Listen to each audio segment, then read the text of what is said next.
আসসালামু আলাইকুম ওয়া রাহমাতুল্লাহি ওয়া বারাকাতুহু। আউযু বিল্লাহি মিনাশ শাইতানির রাজীম। বিসমিল্লাহির রহমানির রহিম। আলহামদুলিল্লাহি রাব্বিল আলামিন ওয়া আলা আকিবাতিল মুত্তাকিন ওয়াসসালাতু ওয়াসসালামু আলা রাসূলিল কারীম ওয়া আলা আলিহি ওয়া সাহবিহি আজমাইন।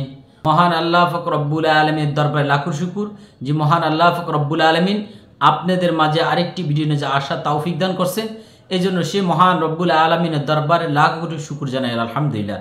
আজকে কোন বিষয়ে আলোচনা করব আপনারা থাম্বনেল দেখে বুঝতে পারছেন। আজকের আলোচনার বিষয় হলো, অনেকে আমাকে হোয়াটসঅ্যাপে, ইমোতে, মেসেঞ্জারে সরাসরি ফোন করে আমাকে হজরত আপনার কাছে আমরা কিছুদিন আপনার খেদমত থাকতে চাই। তা আসলে আমি এই সম্পর্কে আমি পূর্বের ভিডিওতেও বলছি যে হজরত আমি আসলে যারা আমার কাছে খেদমতে থাকতে চান আমার কাছে কিছুদিন, আমি তাদের উদ্দেশ্যে আমি বলছি যে হজরত আমি কোনো আলেমও না, আমি কোনো হাফেজও না, আমি কোনো বুজুর্গও না, এবং আমার কোনো ওরকম কোনো যোগ্যতা নাই।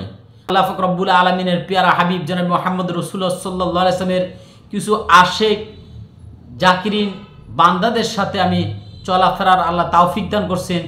সেই সুবাদে আল্লাহ পাক রব্বুল আলামিন আমাকে কিতাব লেখার তৌফিক দান করছেন। এটা আমার কোনো ক্রেডিট না।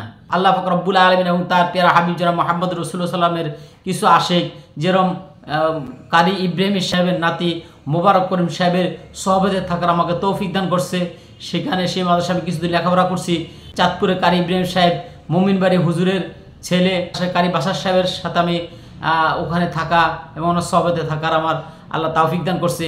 সাদেগঞ্জের তাহের আল জাবরে মাদানী সাহেব, যিনি চট্টগ্রাম আন্তর্কিল্লা সাহেব জামে মসজিদের খতিব, ওনার মেজু ভাইয়ের সাথে আল্লাহ পাক আমাকে কিছুদিন থাকার তৌফিক দান করছে। এবং আমাদের এলাকার সন্তোষপুর একজন বুজুর্গ ছিল, উনি সারসিনাপন্থী, ওনার সাথে আল্লাহ পাক আমাকে থাকার তৌফিক দান করেছেন। হজরতে নাই, উনি খুব ভালো লোক ছিলেন।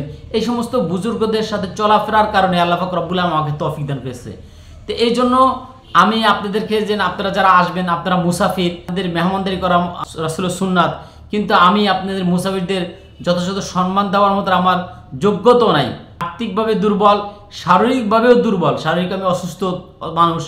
এই জন্য যারা অনেকে থাকতেছেন, আমার নিজের এলাকারও অনেকে থাকতে চাইছিলেন, আমি সুস্থ ছিলাম কিন্তু আমি রাখিনি। হিসাবের নাতি আমার সাথে দীর্ঘদিন থাকার জন্য অনেক চেষ্টা করছে, আমাকে অনেক ফোন করছেন, হুজুর আমি ঢাকাতে যাত্রাবাদে থাকি, যদি আপনি বলতেন তাহলে আমি আপনার সহবাদে থাকবো, আপনি যেটা আদেশ করবেন সেটাই করবো। এইরকম অনেক মানুষ আমাকে অফার দিচ্ছে, কিন্তু আসলে আমি তো অযোগ্য, আমি তাদের জন্য যোগ্য না, এই জন্য আমি তাদেরকে রাখিনি।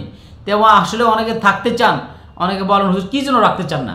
কী জন্য রাখি না, আপনাকে আমার থাকার জায়গা দিতে হবে, আপনাকে খাওয়ার ব্যবস্থা করতে হবে, কিন্তু আমি থাকা খাওয়ার ব্যবস্থা করতে পারবো না। সর্বোচ্চ চেষ্টা করলে আপনি থাকতে পারবেন আল্লাহর মসজিদে, কিন্তু আমি খাওয়ার ব্যবস্থা কি করবো, আমার তো আর্থিক ওরকম অবস্থা নেই। যারা একেবারে আগ্রহী তারা আমার সাথে যোগাযোগ করে 11 দিনের কোর্সে ভর্তি হতে পারেন। ওই দিন আপনি আমার খেদমতও আমার কাছে থাকা হলো, আপনার তদবিরও শিক্ষা হলো।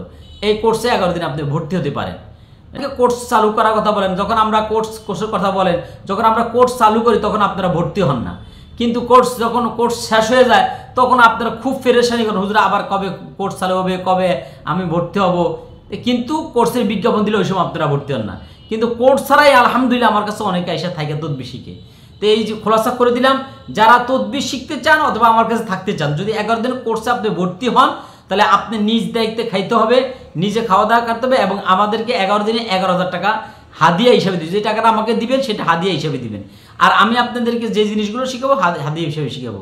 আল্লাহ পাক রব্বুল আমাদের সকলকে কোরআন সুন্নাহ বুঝে বুঝে আমল করার মধ্যে তৌফিক দান করুক, শিরক মুক্ত ইবাদত করার মধ্যে তৌফিক দান করুক, আমলে সলেহ করার মধ্যে তৌফিক দান করুক। আসসালামু আলাইকুম ওয়া রাহমাতুল্লাহি ওয়া বারাকাতুহু।